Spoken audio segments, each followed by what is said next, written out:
We'll start with last week's old-fashioned taking out to the back to the woodshed.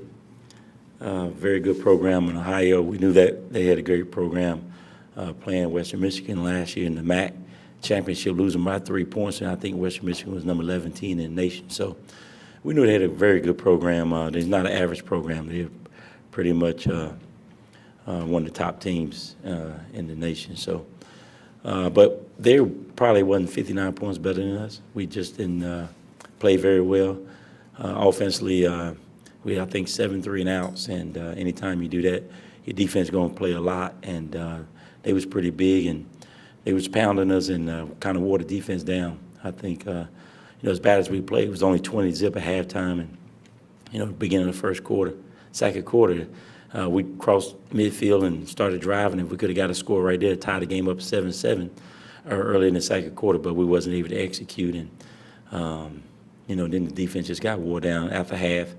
We didn't come out and execute. We wanted to come out there and try to get some points on the board and get some momentum for the defense. And next thing you know, we give them a short field and they score a touchdown, and just snowballed down the hill after that. And so we got to learn from those mistakes, and we knew we would get a good test and kind of know where our weakness and strengths was, and they kind of laid where I thought they were. Defensively is probably where we're going to be the strongest at, and then the offensive line played pretty solid, but the quarterback play was bad and made some bad decisions and bad reads, and the wide receiver play wasn't very good, getting open down the field and making catches and blocking down the field. So we knew those were going to be our weaknesses.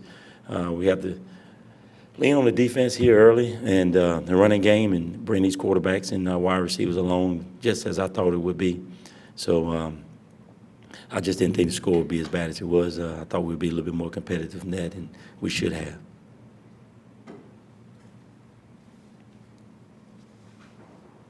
Talk to Del State a little. Oh, yeah, Del State. They played Delaware this week, played them pretty tough.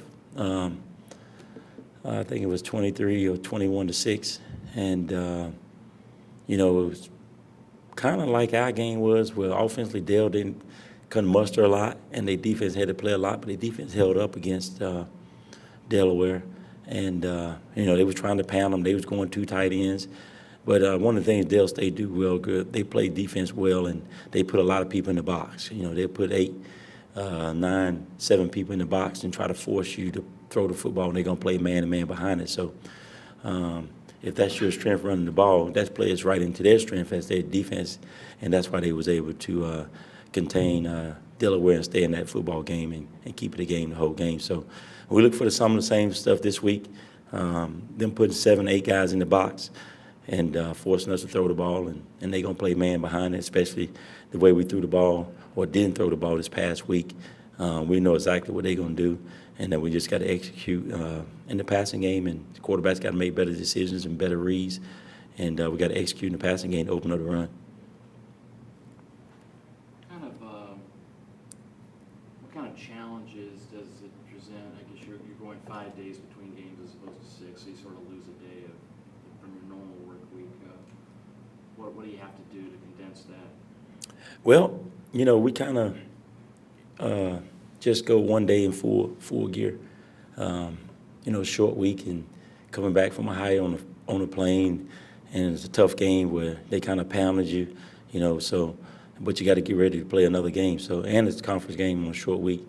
So we just kind of took it easy Sunday, came out, helmet shoulder pads Monday, and then went full gear Tuesday, and then helmet shoulder pads today. And of course we do helmets tomorrow, and we go early, and they give us the rest of the day to rest, and then all day Friday to rest up a little bit. So had to make a little bit of adjustment there. Their off day this week will be Saturday.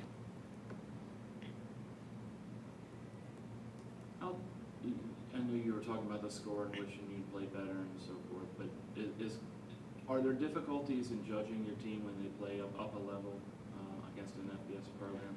It is because before that game we only went against ourselves, and so you really don't know how good your defense is or how bad your offense is or how good your offense is or how bad your defense is, vice versa, because you're going against yourself. And then when you play a powerhouse, a very good FBS football program, you really don't know how good or how bad you are because, again, it's only one game. And we don't know how they're going to finish out, but we got a pretty good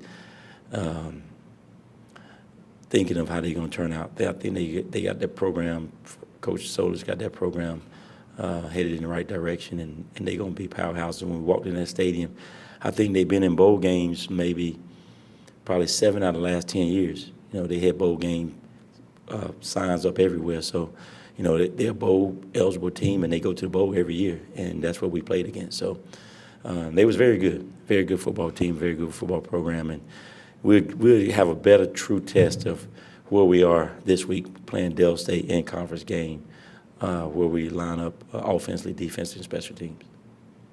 You talked about their defense putting extra guys in the box last season. You played them. 2 running backs went for over 120 yards on them. Have you seen much different from what they do defensively this year from last year? Well, they kind of do the same thing, but they just a little bit more physical. Probably got a little bit better players than they had last year. And that's hats off to Coach Carter for getting those guys in there. Because, again, Delaware was tough. They put 2 tight ends in the game, and they tried to do what we did to them last year and run the ball. And they ran it okay, but not the way they wanted to. So it's going to be a tough test. It's going to probably be a defensive battle, probably a low-scoring game, and we need to take care of the football and don't give up short fields like we did last week. And if we make them have to drive the field, I feel confident in our defense that we can stop them. How about the health of the team coming back from Ohio? A few guys did get knocked out, and trainers had to come out for it, but they all walked off the field. I was curious how banged up the team came out. Not too banged up. We had Sproul had a little hand injury and had a couple little sprains on the shoulders. Those guys all practiced today. A couple of them didn't practice the first 2 days or missed 1 day of practice, but we had everybody practicing today. So not too banged up. You know, it's week 1. You know, you're going to get some bumps and bruises, but nothing serious. You mentioned the quarterback play wasn't good. Did you detect communication errors at all between quarterbacks and receivers and routes and anything like that? No, it was just misreads on the quarterback, making bad decisions. Some of the receivers just not getting open when they had the opportunity to get open and not beating the guys. So we just got to get that cleaned up, run better routes, and get on the same page. And the quarterbacks just got to make better decisions. We had some RPOs, run pass options, and you know, we just didn't make good decisions on them when we should have been pulling and throwing it, and we didn't, and we should have been giving it. We was pulling and throwing it. And then some zone reads, we missed some reads. The quarterback missed some reads, and one time they should have pulled it, and they handed it, and they should have handed it, they pulled it. So, you know, it's very simple. You read it one guy. That's unexcusable, and we got to get it cleaned up. Do you know who you're going with this week? Williams going to start. Williams. Is how far is close to Brandon being back? He's not practicing yet, but he's moving around pretty good. He can go in a straight line. I think the issue is cutting right now. Meniscus, right? It was just a scope, though. All scope. Yeah, so it's only, 4 weeks. Welcome once again to the Pirate Sports Network. I'm Jerome Barber here with Coach Maynor. Greetings, Coach. Welcome back off the road. Thank you, Rev. Glad to be back home and ready to play another football game and get last week's bad performance behind us. Absolutely. We had a tough outing there in Ohio. Just talk a little bit about it. I knew that it was going to be a challenge, but tell me a little bit about some of the, let's put it this way. We're looking at not wins and losses, but work hard and learns. Work hard and learn. And so as you look back, and I know you broke the film down, getting ready for the next week, but some of the things kind of stick out in your mind. Well, we offensively we didn't execute. Quarterbacks didn't make some good decisions with the ball, and the receivers didn't get open down the field, and therefore we had a lot of 3 and outs and put the defense on the field, and they just got wore down. And also defense played well early, but they could have even played better because once we watched the tape, we saw that they kind of did their own things a couple of times, and allowed them to get some long runs and make some plays. So the defense learned from that as well as they played, they could actually play better if they would just listen and did everything that we asked them to do. So we're going back to the drawing boards and keep working hard, understanding that was a good football team and a good program. And then now we got a conference game coming up, and it's a home game. We're ready to show our fans the way we play Pirate football. Yeah, one great highlight, Robert Scott came up with that interception, kind of got some sparks going there. He did. Robert Scott is one of our leaders over there on the defensive side of the ball, and he was an all-conference, all-freshman player last year, and we're looking for him to be an all-conference player, and he got off to a good start and got us that big turnover and kept us in the game early. They say the greatest adjustment is from week 1 to week 2. So short week, though, so kind of stacks the deck a little bit against you. But like I said, great opportunity to get back out there as quick as possible and kind of wash that out your system.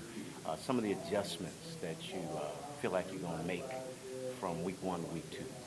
Well, you know, we got to just sure it up for the quarterbacks, make it a little bit simpler for those guys so they can execute, make the right decisions, get the ball out, and get these receivers going early, maybe get them a couple of short passes, get them a little bit of confidence, and then maybe we can attack down the football field.